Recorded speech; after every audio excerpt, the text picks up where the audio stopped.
தமிழக உள்ளாட்சித் தேர்தலில் போட்டியிடுவதற்கு வேட்புமனுக்களை தாக்கல் செய்ய இன்று கடைசி நாளாகும். இதுவரை 2,52,352 பேர் வேட்புமனு தாக்கல் செய்திருப்பதாக மாநில தேர்தல் ஆணையம் அறிவித்துள்ளது. 200 வார்டுகளை கொண்ட சென்னை மாநகராட்சியில் இதுவரை 1047 பேர் வேட்புமனுக்களை தாக்கல் செய்துள்ளனர். மேலும் ஊராட்சி மன்ற தலைவர் பதவிகளுக்கு 40,872 பேரும், ஊராட்சி மன்ற உறுப்பினர் பதவிகளுக்கு 1,79,209 பேரும் வேட்புமனுக்களை தாக்கல் செய்துள்ளனர். ஏற்கனவே மனு தாக்கல் செய்த அதிமுக, திமுக வேட்பாளர்கள் உள்ளிட்ட அனைத்து வேட்பாளர்களும் தீவிர பரப்புரையில் ஈடுபட்டுள்ளனர். வேட்புமனு தாக்கல் இன்றோடு நிறைவடைய உள்ள நிலையில் மனுக்கள் மீதான பரிசீலனை நாளை நடைபெறுகிறது. வேட்புமனுக்களை திரும்பப் பெற 6ஆம் தேதி கடைசி நாளாகும்.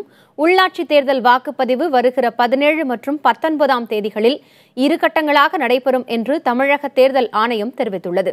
உள்ளாட்சித் தேர்தல் வேட்பாளர் பட்டியலை அதிமுக, திமுக, தேமுதிக, பாரதிய ஜனதா ஆகிய கட்சிகள் வெளியிட்ட நிலையில் பெரும்பாலான வேட்பாளர்கள் மனு தாக்கல் செய்துவிட்டனர்.